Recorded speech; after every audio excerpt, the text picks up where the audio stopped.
noite de renovo, né? Deixa aqui uma breve palavra para vocês que vai se encontrar no livro de Neemias. Capítulo 1, verso 3. E disseram-me, os restantes que não foram levados para o cativeiro lá na província estão em grande miséria e desespero, e o muro de Jerusalém fendido e suas portas queimadas a fogo. E sucedeu que, eu ouvindo essas palavras, assentei-me e chorei, e lamentei por alguns dias, estive jejuando e orando perante o Deus dos céus. Irmãos, assim como a gente já conhece essa mensagem, esse texto, a gente sabe aqui que a gente nota que Israel estava passando um momento muito difícil pelo fato deles estarem voltando de um recém-cativeiro. Israel tinha sido levado ao cativo. Porém, após Deus ele permitir que Israel voltasse, a Bíblia diz que o povo de Deus, eles vão estar passando por uma miséria muito grande. E além de estar passando por essa miséria, a Bíblia diz também que os muros da cidade estavam completamente destruídos.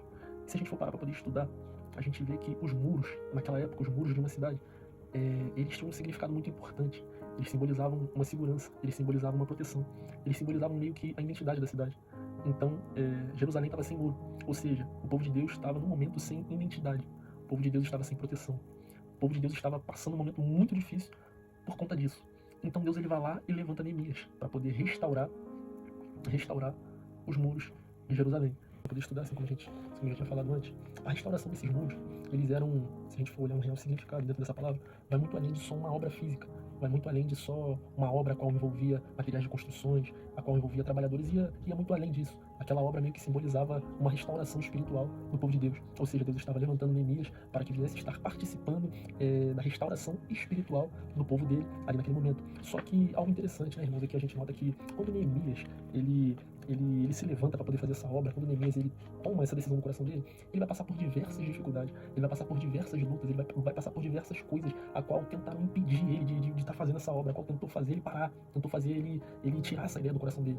Mas a gente nota aqui meio que um foco na vida de Neemias, entendeu? Um foco da parte dele para poder estar fazendo aquilo que Deus havia colocado no coração dele, entendeu? Ou seja, o primeiro ponto que eu quero tirar daqui é que para haver uma restauração espiritual no povo de Deus, para poder haver uma restauração nos dias atuais, um avivamento, uma restauração espiritual, não é fácil. A gente, assim como Neemias, ele achou diversas dificuldades. Hoje em dia, se a gente quer ver um real avivamento, hoje em dia, se a gente quer ver uma real restauração, a gente vai encontrar diversas dificuldades na nossa vida, a gente vai encontrar diversos ataques, né? Hoje em dia, naquele tempo, né, a gente nota aqui nessa história que homens se levantaram, inimigos se levantaram para poder tentar impedir Neemias de estar fazendo ali aquela construção, aquela restauração dos muros da cidade de Jerusalém. Mas ao mesmo tempo que a gente vê pessoas tentando impedir ele, a gente vê também um foco da parte de Neemias. Então, irmãos, que a gente venha ter um foco na nossa restauração espiritual, que a gente venha ter um foco naquele objetivo a qual Deus ele colocou no nosso coração, que a gente venha ter um foco naquilo que Deus ele está nos chamando para poder fazer. Porque muitas das vezes a gente que é jovem, né, Deus ele coloca diversos desejos no nosso coração, Deus ele coloca diversos sonhos a serem realizados, Deus ele coloca diversas coisas. Como exemplo disso, trazendo na minha vida, quando eu era mais novo, certa vez eu estava subindo um monte para poder orar, eu e um amigo meu.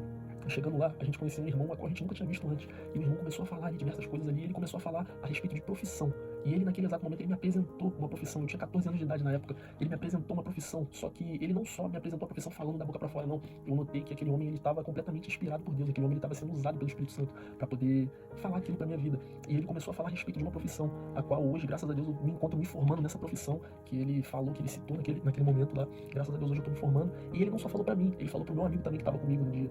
E esse meu amigo, ele se formou também na profissão que aquele homem falou. Ele já se formou primeiro que eu. E eu ainda estou me formando. Ou seja, quando a gente quer algo, irmãos, quando Deus ele coloca um desejo no nosso coração, a gente precisa ter foco, a gente precisa ter disciplina, a gente precisa estar disposto a encarar os perigos que vêm para poder tentar nos parar. E que a gente venha tomar como inspiração, irmãos, a história de Neemias ali naquele exato momento. E algo importante aqui também para a gente poder encerrar foi a forma que Neemias ele trabalhou.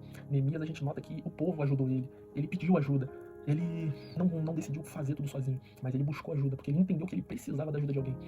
Então, que a gente venha entender isso também, que muitas das vezes a gente vai precisar de uma ajuda, entendeu? A gente precisa tomar cuidado de quem vai vir ajuda, mas a gente vai precisar de ajuda, aleluia. E que a gente venha estar entendendo isso, que a gente venha estar construindo e realizando os nossos objetivos, tá bem? Tamo junto, fica com Deus, até a próxima.